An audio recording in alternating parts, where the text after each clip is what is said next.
Morning बच्चों। आज हम करंट के बारे में पढ़ना चाहते हैं। इंटरमीडिएट का एक बहुत ही इंपॉर्टेंट चैप्टर होता है करंट इलेक्ट्रिसिटी।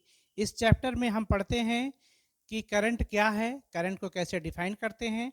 हालांकि ये छोटी क्लास से भी हम करंट पढ़ते चले आ रहे हैं, लेकिन छोटे क्लास में करंट को हम बहुत मैच्योरिटी के साथ नहीं पढ़ते हैं। करंट का एक तरीके से लोकल डेफिनेशन पढ़ते हैं।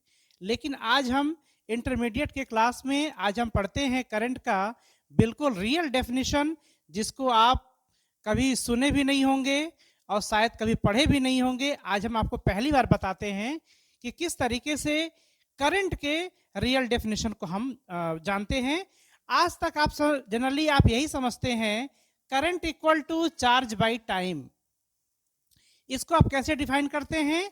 इसको आप ऐसे बोलते हैं, the rate of flow of charge is known as current. ये डेफिनेशन छोटे क्लास के लिए तो सही है, लेकिन आप जब बड़े क्लास में जाते हैं तो ये डेफिनेशन कहीं ना कहीं टेक्निकली रूप से गलत हो जाती है। इसलिए इसको इंटरमीडिएट के बेस पर हम ऐसे बोलेंगे।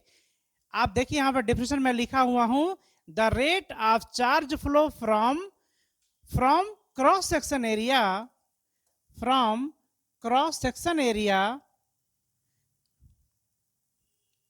एक minute. The rate of charge flow from perpendicular to cross section area at given point.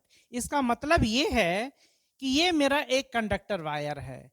Conductor wire के किसी पॉइंट पर अगर हम कोई क्रॉस सेक्शन एरिया ले लें तो इस क्रॉस सेक्शन एरिया के परपेंडिकुलर, तिरछा नहीं, परपेंडिकुलर जितना चार्ज फ्लो हो रहा है इन 1 सेकेंड, दैट इज करंट।